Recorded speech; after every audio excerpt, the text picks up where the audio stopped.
Hey everybody, my name is Brent Lyman. And I'm Brian Belden. We're both senior advisors at Coinme. Thanks for joining in today. And thanks, Lawrence, for the introduction. So today we are going to look at 2019 and do a quick review and summary of the progresses that Bitcoin and the market has made. We're also going to look into 2020. And make a few predictions on what's going to be big in the market and what's going to evolve in the next year and looking forward. So as Lawrence said, Coinme was the first registered Bitcoin ATM company in 2014. Since then we partnered with Coinstar. And we've scaled to about 3,500 ATM machines throughout the U.S. We plan on scaling a lot more in the near future. So we have a few different divisions now since 2014. We're going to do a quick overview of what Coinme does and how it might be an opportunity for you watching us from out there to get involved in what we do. So again, we have the Bitcoin kiosk machines, 3,500. We've got the market share in the industry. Brent and I, we work for private client advisors. We work with individuals who want to learn more about Bitcoin and the market. We educate. We've got a great white glove service to help them purchase larger amounts of Bitcoin. And then we do partnerships, licensing and partnerships with other businesses in the industry. Obviously, we just partnered with Dragonchain. We also do partnerships with other different providers in the industry. And so here is a quick map of our network. It's obviously we've got about 36% market share as of today. You can see all of those green locations and dots out there. I mean, it's kind of crazy. We came in about a year ago, and there was only about 75 ATM machines, and now it's pretty impressive to see what this partnership with Coinstar has done. So let's do a quick overview of what Brent and I do on a daily basis. We've got a human touch in this digital world, which is something that is, we believe, kind of rare in this industry. Our clients like to call or text, email us, whatever they do.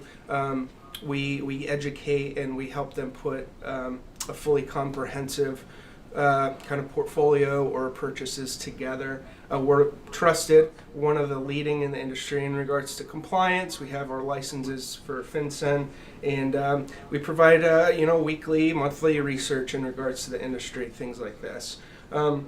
We love partnering with other businesses and people. We have a great affiliate program for our individual clients as well. Our treasury services, this is what we do with larger businesses in the blockchain world. We have, obviously, we do crypto liquidations, and our services include, cold storage, insured wallets. We provide accountability. We take on a lot of the compliance risk, the banking risk, and so the partnerships we have with our businesses kind of are all-encompassing, and we customize a lot of our partnerships to help the businesses grow and service their needs in any way they like. Again, the liquidation services, some of the companies out there need to liquidate their token or liquidate Bitcoin on a regular basis. There's domain services out there, there's lending services, and we really like to help them make a swift, easy, customized approach when it comes to liquidating those digital assets. We've got 3 different types. You could do it automatically. We've built out this program to really work with our partners, so you could do it automatically, scheduled, and then you could manage it. So if you're looking at market timing, if you're trying to play with the market a little bit, we work with you and we could do a managed solution. So let's get into the meat and bones of today. Brent's going to talk about the emerging themes from 2019. Bitcoin goes macro. Decentralized platforms are starting to make some moves in the industry. Crypto companies are finally starting to make money. It's it's been a long road, and now we're seeing these companies become large and very profitable. SCOs were a big thing in 2019, just like ICOs were in 2017 and 18. Brent's gonna talk to us about, was it a hype or was it just a hope? Tech giants like Fidelity and Facebook, etc. Why are they getting into the industry, and where do we see that moving from here on out? Stable coins, their market caps are ginormous now, and they're really something that we need to pay attention to, because obviously these big businesses, tech giants, are getting into this stable coin space. Regulatory was a huge talking point in 2019. Was it clear, or did they clarify it, or is it just confusing as it was before? Decentralized finance is probably one of the biggest things that came out in 2019, and it's growing faster than pretty much any other sector in this industry. So now Brent's going to do a quick overview of the fundamentals of Bitcoin and where we're at today. So with that, Brent, why don't you take it off? Absolutely. Thanks, Brian, for the introduction and just a little bit about Coinme. Let's start off with Bitcoin goes macro. Over in 2019, we saw global uncertainty and debt increase, and we saw civil unrest, especially in Hong Kong. And for the most part, if you looked at that world, you would have never thought that, most investors would have jumped into bonds, which they did. That's why interest rates went down. They jumped into gold, but the one that really grew up was Bitcoin. Bitcoin was looked to as almost a political hedge. And so macro investors, both big and small, individual and institutional, including large institutions, are looking Bitcoin and taking small allocations from a macro perspective, and mostly because Bitcoin continues to show itself as an uncorrelated asset when you look at the rest of the market. A perfect example is if we look at, Charlie did a good job of recapping the total 19 total returns, and the top of that list is Bitcoin. It went up 90% in 2019. That was outperforming the NASDAQ and the S&P, which were both up over 30%. But as we look at, areas of the world, in the United States especially, we're blessed with right around 2% inflation every year. The Fed does a decent job of managing that. We're blessed with the US dollar. The rest of the world isn't. So when you look at political risk type of political geographies, such as Argentina or Venezuela or Hong Kong, where we had civil unrest this year and a lot of protests, you see that the data from local Bitcoins, you see that data spike. And that's what we've seen. People are jumping out of their local currency into Bitcoin and using it as a hedge to almost like a savings account. So there's a flight to safety there, especially as yields continue to be starved globally. And so this is a big deal. The fact that Bitcoin is right next to gold and bonds, that's an incredible thing. And remember, Bitcoin is barely just over 10 years old, and we're comparing it to bonds and gold. Gold's been around for hundreds of years, so that's a big thing to take into note. So let's talk about decentralized platforms. They continue to battle away. ETH is growing up. 2.0 still isn't quite here. It's still in flux, but there's a plan going into the next 3 or 4 years.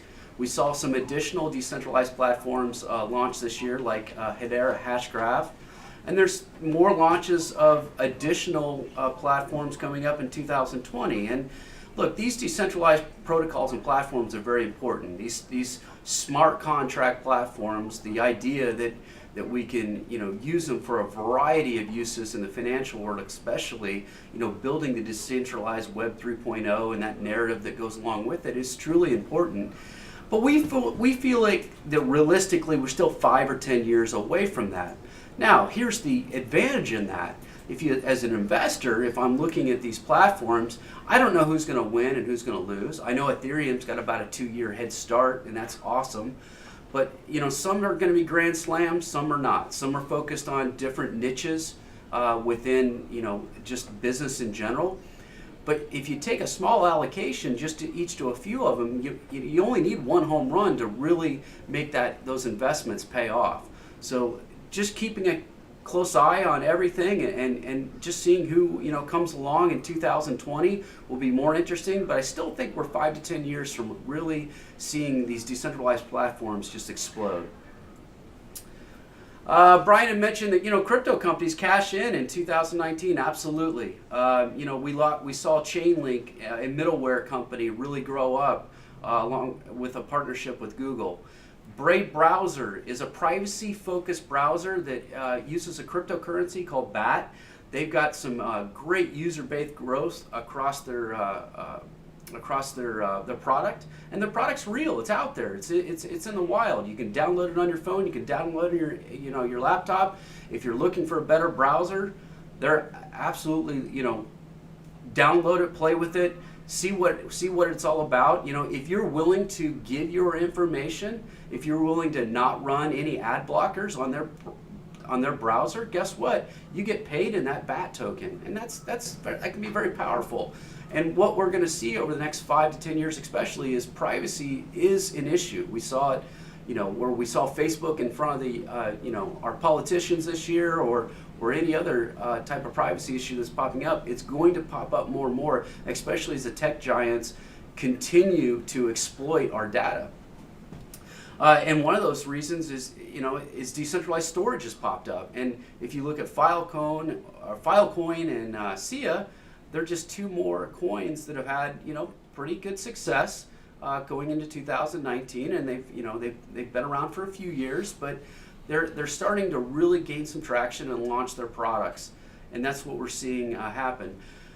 And in addition, I fully predict that we'll see some of these big tech giants actually look to cryptocurrency one day as a way to really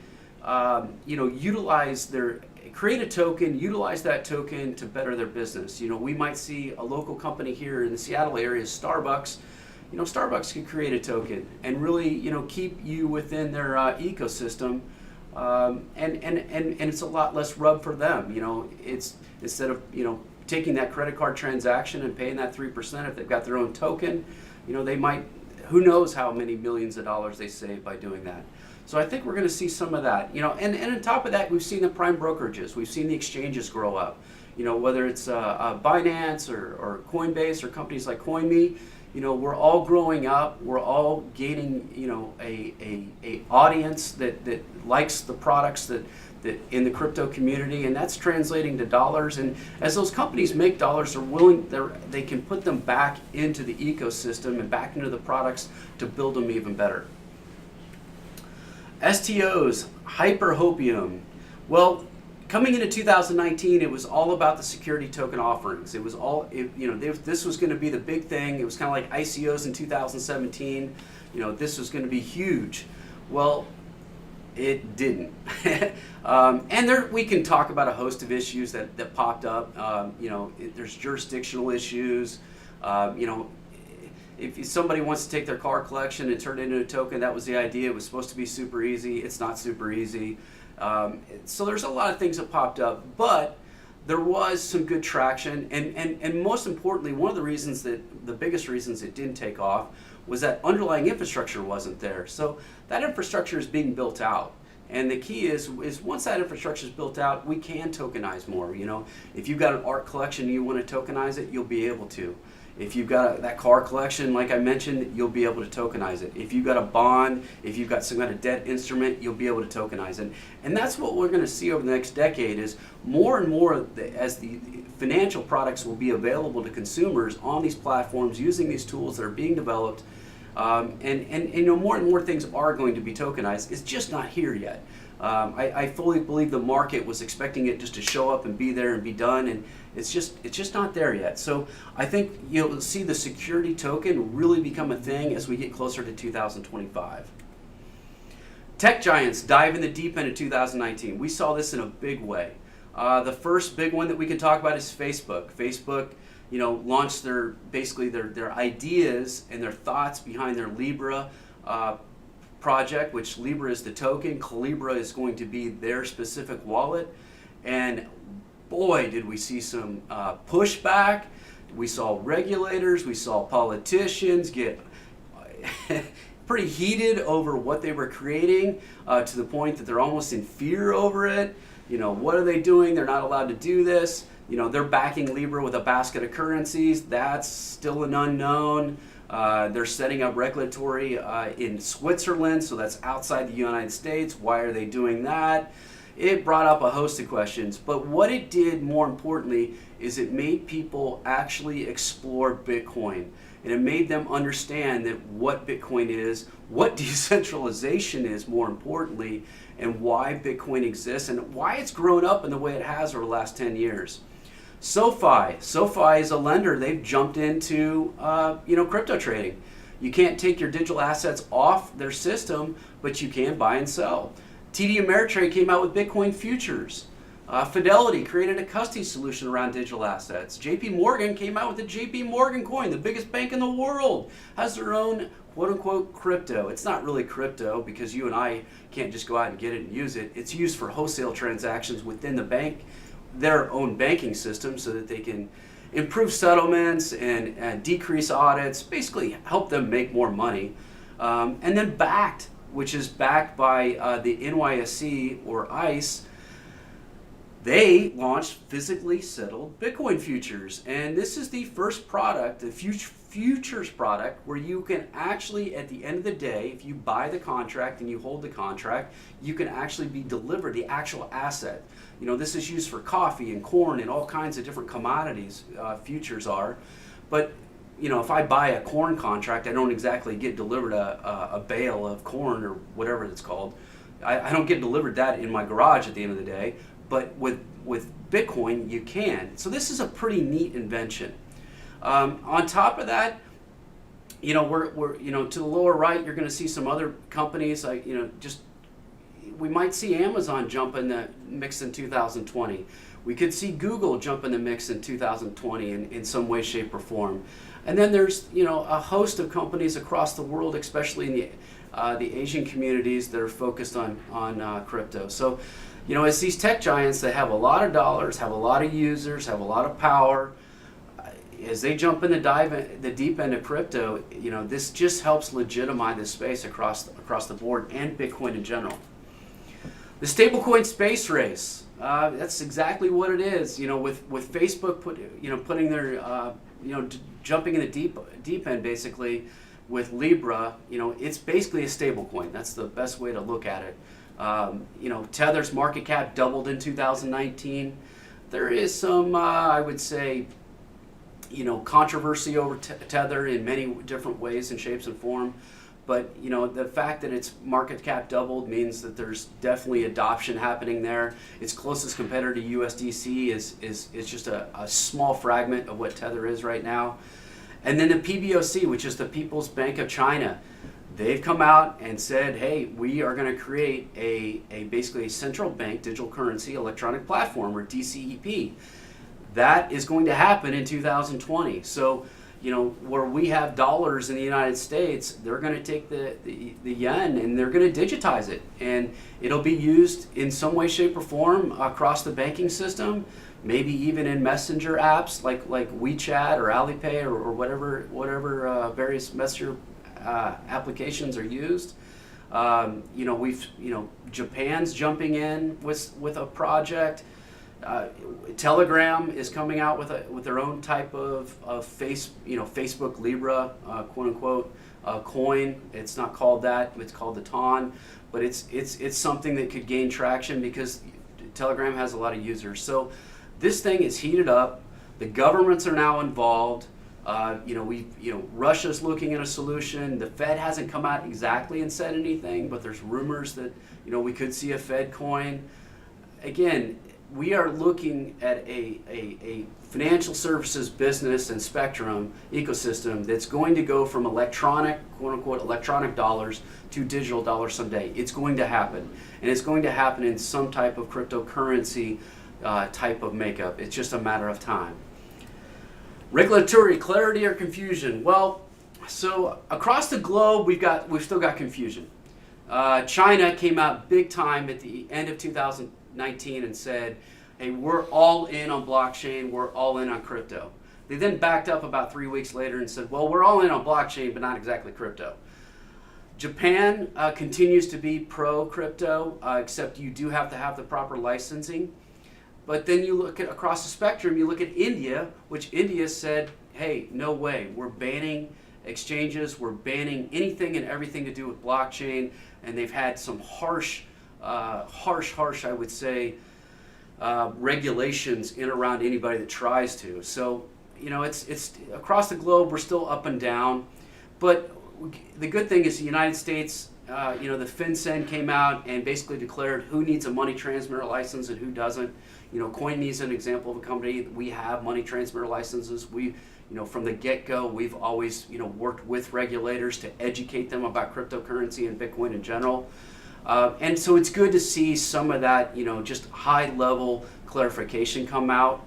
The SEC has continued to crack down on ICOs that where investors were, you know, possibly duped or allegedly duped from token issuances. So we're seeing, you know, regulators, and the biggest thing we saw this year is really from the United States side, is we saw, you know, regulators talk more and more to industry experts, thought leaders in this space, and have those direct conversations so they have a better understanding, especially the politicians that are crafting these laws, that you know, in crafting these regulations, you know, having this direct one-on-one relationships and conversations at the state level and the federal level. More importantly, you know, what is Bitcoin? Why is it important? Why does it need to be a thing? Why has it gone from a handful on an email list 10 years ago to being tweeted about by the President of the United States? And those conversations are important because it's education that we need to bring to the system.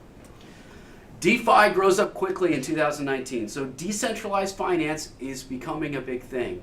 We've got over $600 million locked up in ETH in basically smart contracts. Maker and Compound are the biggest companies right now that are kind of leading the way. But as you can see on the lower left of the slide, there's a host of companies that are focused on this kind of stuff. And this stuff is going to slowly gain traction. Matter of fact, as we get into our predictions for 2020, I'll hit on something that we might see in the coming years. Gaming is still a focus in 2019, but there's not a whole lot of traction. On the lower side of the slide, you'll see that D-apps, there's less than 1,000 of them, and really there's less than 20,000 users, daily active users for any kind of significant decentralized application in relation to gaming. But, and there's a big but here, there continues to be a lot of development work, a lot of dollars, a lot of CapEx spending by many of the decentralized platforms, by many just people in general that are passionate about gaming, are focused on building something in around gaming. So, you know, this will lead into one of our predictions in 2020 also. ETH is still the leading protocol, but I will say some of the protocols and decentralized platforms are specifically focused on this type of activity, Tron being one of those. More tools, more development. So this is one of the biggest things about, you know, blockchain and crypto in general is, you know, coders and developers and the technical people need easy tools like, you know, compare it to WordPress for websites. You know, with WordPress, just about anybody can spin up a website if you've got just basic technical skills. That's what we need to happen in crypto and blockchain. The tools need to be there for developers and coders to use so they can, you know, spin up projects and spin up ideas very quickly. And those are still really being built out. And we saw some huge development in 2019, you know, with ETH and Truffle. We had Truffle in the office about midway through the year, and they've got a lot of things that they're working on, a lot of things that they've built, and it's really cool. And there's just a whole host of companies there that are focused on building those tools so that, you know, companies like Coinme or Dragonchain or anybody really can build the tools that they need to. And as the tools are put out there, you're going to see developer adoption grow, and we can see on that graph on the blue that developer adoption is growing, and that's a good sign. And then most importantly, Bitcoin's fundamentals. At the end of the day, Bitcoin is 70% of crypto right now. It's 70% of the market. And we saw those fundamentals grow in 2019. To the lower right, look at a hash rate. There's a lot of talk about hash rate. It's at an all-time high right now. The simple way to look at a hash rate is the security for the network. Yes, there can be some nuances around, where that security is, or, does China have all the mining? Does the U.S.? Is it global? Whatever. We can get into a lot of the nuances, but at the end of the day, the hash rate's gone up, which means the security of the network's gone up. The transaction fees are still super low. The market cap is still higher. It made a higher low than last year. So just about every year's Bitcoin's existence, it's made a higher low. So if you just take the lowest price of the year for 2019 and you trail it back all the way to 2009, it's always had a higher low. That's a positive sign. That means the market is slowly, even though it's volatile, keeps inching itself up. A very good sign to see. Hold on here, there we go. So what's on the horizon for 2020? Well, first, one of the biggest things is Bitcoin's halving event is coming up. We're going to, very simply, it cuts the mining incentive or subsidy from 12.5 every 10 minutes to 6.25. So basically, Bitcoin's going to have a quote-unquote supply shock happen to it, much like we saw when the Saudi Arabia Aramco, when it was attacked earlier this year, in the fall, we saw oil have a shock and oil prices rose up quickly. Well, similar to this, we're going to have this event happen around in May of 2020. And the thing about these halving events is typically after that halving event, 4 or 5 or 6 months, sometimes there's a run up in price into the halving event, but more importantly, after that halving event, there's usually a huge bull run in the price, and that's because there's less supply out there. The less supply of Bitcoin that's out there, and the more the demand, very simply, the price can only go one direction, and that's up, and that's why it's really important. We're going to continue to see inflation. We've seen it for 20 plus years. The old adage that the dollar doesn't buy you what it did 20 years ago or 30 years ago is going to continue to happen. And this is one of the reasons that Bitcoin is very important, is because when you look at the supply side and the fact there's only 21 million coins, there's not a whole lot of inflation in Bitcoin right now, and really that inflation is going to decline theoretically over the next however many years Bitcoin exists. And it's just not going to happen for the dollar. Prices are going to continue to go up. It's just like the price of coffee was 25 cents, 20 years ago, and now you go into your local Starbucks, and if you want a fancy coffee, you can pay $5 for it. Prices will continue to go up, whether it's college or anything else. So this is something that's not going to change. And so this is why it's super important to understand the potential of the market in general. Right now, crypto assets are barely $250 billion. If you look at Apple alone, Apple stock is worth over $1 trillion. Gold is almost $8 trillion. The global stock market is $73 trillion. The global money supply is $90 trillion. So if any of that money floods into the crypto world, that asset market, you're going to see that small orange dot on the screen. It's going to grow bigger and bigger and bigger. And this is why we see on an annual basis, even on a monthly basis, people, especially if you look at the bobbleheads on CNBC, they're highlighting somebody that's throwing out crazy price predictions, and they don't understand how the price could get there. This is why. Bitcoin is a software that has, and it's a monetary value software that has the potential to eat through all kinds of different ecosystems in the terms of value. And if it does, in that small little circle right now, grows to maybe Apple's size, 1 trillion, or maybe it does half of what gold is, 4.4 trillion. This is where the price is going to go up, and the value of the network becomes big time. Uh, 2020 predictions to watch. Well, first and foremost, don't bet against Bitcoin. And we think the more that it's pulled into DeFi, the better. If you look at Bitcoin, it's really the most relevant asset that's in the marketplace. And if DeFi can figure out how to pull Bitcoin into the ecosystem in some way, shape, or form, not only does it help legitimize DeFi, but it legitimizes Bitcoin even more, and it gets used even more, and adoption goes up, demand goes up, and with less supply, again, more price. Decentralized finance is still going to be a thing. It's still going to continue to grow up. I would say it's young teenage years right now, maybe, and it's going to it's getting ready to go to high school right now and really learn a whole bunch of stuff. Lex Stokeland, which is really a leader, a thought leader in the industry. One of his predictions is, imagine if we saw Fannie Mae using a smart contract type of decentralized finance a product used to audit and control the underwriting processes in around mortgages. We've all, if you've gotten a mortgage in the past 10 years, we all know what a painstaking process it is. Everything from the application to actually, getting that mortgage and submitting all your documentation and blah, blah, blah, blah. And it's also a lengthy process. There's a reason for that. There's a lot of humans and a lot of businesses involved. There's a lot of check marks that go in.